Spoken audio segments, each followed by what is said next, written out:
दोस्तों नमस्कार। दोस्तों आज हम इसका पार्ट 5 करने जा रहे हैं। 2B एक्सरसाइज है। 2B एक्सरसाइज का जो 19 क्वेश्चन रह गया था और 20 क्वेश्चन रह गया था, ये हमारा आज कंप्लीट हो जाएगा। ये पूरी एक्सरसाइज कंप्लीट हो जाएगी। ये 9th स्टैंडर्ड की एक्सरसाइज है, आईसीएसई बोर्ड की है। मोस्ट इंपॉर्टेंट कंसेप्ट है। आप इस कंसेप्ट को देखिए और इन दो क्वेश्चनों को बहुत अच्छे से आप नोट डाउन करो। कॉपी पेंसिल पेन लेके बैठो, साथ में मैथ की बुक लेके बैठो। तो इसको स्टेप बाय स्टेप आप देखो कि मैंने इसको कैसे अटेम्प्ट किया है, कैसे सोल्व किया है, कैसे प्रॉब्लम दी गई थी, क्या स्टेटमेंट दी गई थी।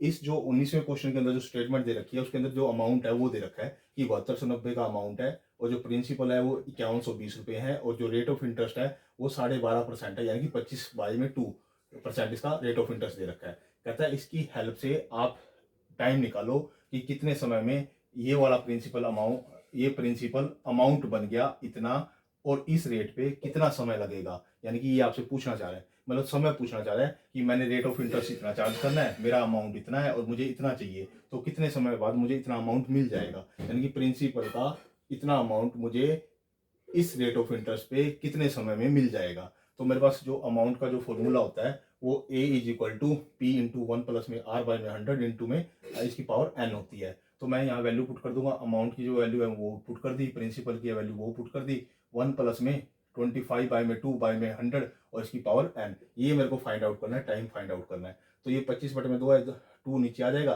तो मैंने यहाँ 2 नीचे लिख दिया। ये वाली वैल्यू इसके बाय में आ जाएगी क्योंकि ये यहाँ वैल्यू बाय में आ गई, इज इक्वल टू ये 25 2 बाय में ये हो गया। अब अगले स्टेप में इसको यहाँ काट दो, यानी कि 1/8 हो गया, ये 1 हो गया, 1 प्लस में 1/8 इसकी पावर एन, साथ में ये हमारा चल रहा है। अब नेक्स्ट स्टेप में मैंने क्या किया, ये जीरो से ये जीरो काट दी तो 729/512 रह गया। इधर मैंने इसको सोल्व किया तो 9/8 हो गया, इसकी पावर एन हो गया। अब मेरी बात सुनो, एक एक्सपोनेंट का रूल होता है कि ए की पावर एन है और ए की पावर 2 है और ये दोनों इक्वल है। दोनों का अगर बेस सेम होता है ना, ये बेस सेम होता है तो ये चीजें आपस में इक्वल हो जाती है, पावर आपस में इक्वल हो जाती है। यही रूल यहाँ पे लगाएंगे। ये 9 की पावर बनती है 3, ये 8 की पावर बनती है, 9 की पावर 3 लिख दिया, 8 की पावर 3 लिख दिया। इधर 9/8 पावर n चल रहा है, ऐसे कैसे रखो। अब 9/8 की पावर हम कंसोलिडेट लिख सकते हैं 3 और इधर 9/8 की पावर n। अब ये दोनों बेस सेम है, ये एक्सपोनेंट रूल होता है, दोनों का बेस सेम है तो पावर है ये आपस में इक्वल हो जाती है। यानी कि ये पावर आपस में इक्वल होगी तो n की वैल्यू 3 आ गई, हमारे नंबर ऑफ ईयर 3 आ गए। हमने ये फाइंड आउट करना था कि कितने ईयर में ये वाला पैसा प्रिंसिपल अमाउंट बन जाएगा इतना और इस रेट ऑफ इंटरेस्ट पे वो हमारे को लगेंगे 3 साल। ठीक है, ये हमारा 19 क्वेश्चन हो गया। जो 20 क्वेश्चन है उसके अंदर क्या दे रखी है, दो दो स्टेटमेंट दे रखी है, दो चीजें कंडीशन दे रखी है, उसको फुलफिल करना है।